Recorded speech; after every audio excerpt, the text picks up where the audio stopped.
RS classes में आप सभी का स्वागत है। आप सभी बच्चों की रिक्वेस्ट पर मैं पहले बीच में ही 11th क्लास का भी चैप्टर ले रहे हैं, क्योंकि कई बच्चों ने कहा सर ये तो आप 12th के करवा रहे हो, 11th के भी करा रहे हो। तो आज हम पहले 11th का सेकेंड बुक का जो पार्ट है हमारा, जो कि विभिन्न कॉम्पिटिशन एग्जाम के लिए भी काफ़ी महत्वपूर्ण है, उसके बारे में हम आज पढ़ेंगे। हम बात करेंगे भारत की स्थिति और विस्तार की। तो स्टार्ट करते हैं। हम भारत की बात करते हैं। भारत एशिया महाद्वीप में स्थित है। भारत किस महाद्वीप में है? एशिया महाद्वीप में है। भारत एशिया महाद्वीप में स्थित है। एशिया महाद्वीप की किस दिशा में? अगर दिशा आपसे पूछी जाए तो दिशा है एशिया महाद्वीप के दक्षिण के अंदर। भारत एशिया महाद्वीप में है। एशिया महाद्वीप की कौन सी दिशा में है? दक्षिण दिशा के अंदर। अब हम बात करते हैं कि भारत का अक्षांशीय और देशांतरीय विस्तार की हम बात करेंगे। अक्षांशीय विस्तार, इससे पहले हम ये समझेंगे कि अक्षांश है क्या। पहले हम इसकी बात करेंगे। तो हमारा अक्षांशीय विस्तार क्या है, अक्षांश रेखाएं हम किसे कहते हैं, इसकी हम बात करेंगे। इसको पहले हम समझ लेते हैं, उसके बाद में हम अक्षांशीय विस्तार की बात करेंगे। देखो, ग्लोब पर ये पृथ्वी का प्रतिरूप है। पृथ्वी का जो प्रतिरूप है उसे हम ग्लोब कहते हैं।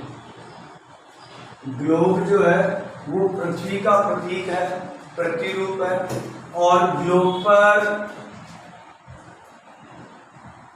कई रेखाएं, जैसे ये ईस्ट है, ये वेस्ट है, ये नॉर्थ है और ये आपके साउथ है। ग्लोब पर कई रेखाएं पूरब से पश्चिम की ओर खींची हुई होती है।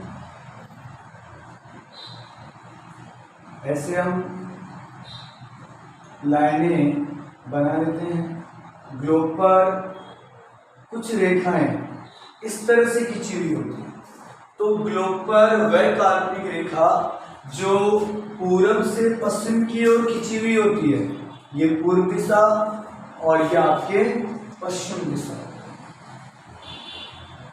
तो ग्लोब पर वह काल्पनिक रेखा जो पूर्व से पश्चिम की ओर खींची हुई होती है, उन्हें हम कहते हैं अक्षांश रेखाएं। कौन सी रेखाएं कहते हैं? अक्षांश रेखाएं कहते हैं।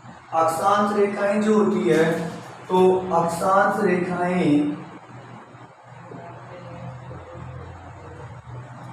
180 होती है, 180 होती है, 180 डिग्री होती है। इसी तरह से कुल अक्षांश रेखाएं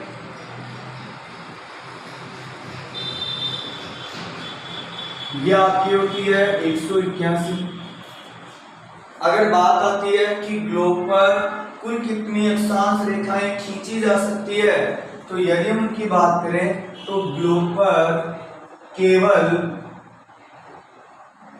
तो अक्षांश रेखाएं खींची जा सकती है 179। अब क्वेश्चन बनेगा ये क्यों? कि एक तो यह है कि जो गोलाकार पृथ्वी होती है, इस गोलाकार पृथ्वी के बीचों बीच में से एक रेखा गुजरती है जिसका मान 0 डिग्री है। इस रेखा को हम भूमध्य रेखा या इसे हम विषुवत रेखा भी कहते हैं। ये इस गोलाकार पृथ्वी को 2 बराबर हिस्सों में बांटती है। कितने हिस्सों में बांटती है? 2 बराबर हिस्सों में बांटती है।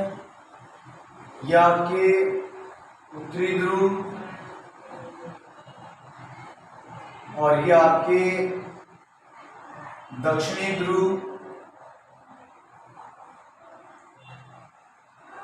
तो हम बात करते हैं अक्षांश की, कि इधर जो अक्षांश रेखाएं हैं वो कितनी है 90, और इधर जो अक्षांश रेखा है वो भी 90 है। तो 90 और 90 प्लस करेंगे हम, ये 90 डिग्री प्लस ये आपके 90 डिग्री, ये होगी हमारे 180।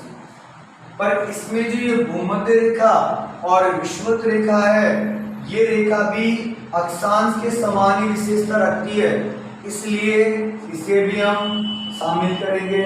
तो कुल अक्षांश रेखाओं की संख्या कितनी हो जाती है 181। लेकिन कुल अक्षांश रेखाएं ग्लोब पर खींची कितनी जा सकती है, तो यहाँ आती है 179। तो 179 रेखाएं कैसे है कि जब रेखाएं खींचते हैं तो अंत में ये दो बिंदु ही रह जाते हैं, तो यानी केवल बिंदु रह जाते हैं। तो 181 में से कितने बिंदु घटाने हैं 2, तो आपके 179 रेखाएं ही ग्लोब पर खींची जा सकती है, लास्ट में 2 तो आपके बिंदु ही रह जाएंगे।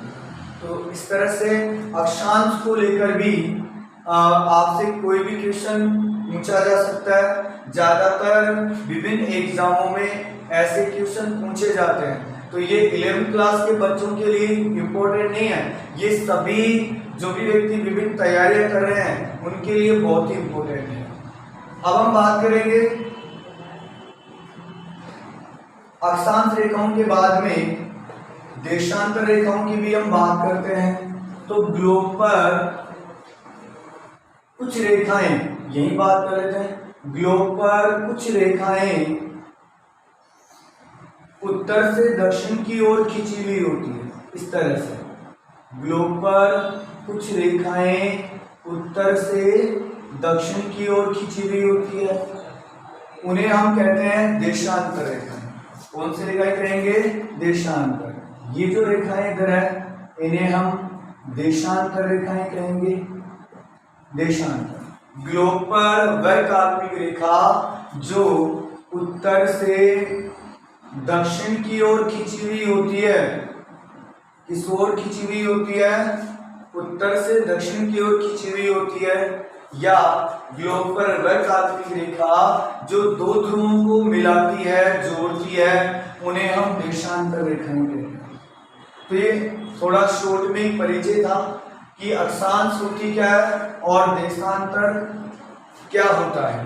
तो हम अब बात करेंगे अक्षांश विस्तार की। भारत का जो अक्षांश विस्तार है वो 8 डिग्री 4 मिनट से 37 डिग्री 6 मिनट है, ये हमारा अक्षांश विस्तार है। अब हम बात करते हैं भारत के देशांतरीय विस्तार की। हमारा जो देशांतरीय विस्तार है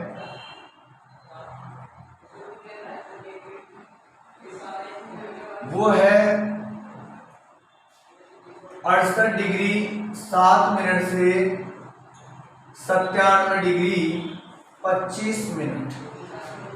देखो इसे जो ऊपर साइन आ रहा है इसे हम बोलते हैं डिग्री, और इस तरह से जो साइन आ रहा है इसे बोलते हैं अपन मिनट, और अगर इस तरह से डबल आ जाए इसे हम बोलेंगे सेकेंड।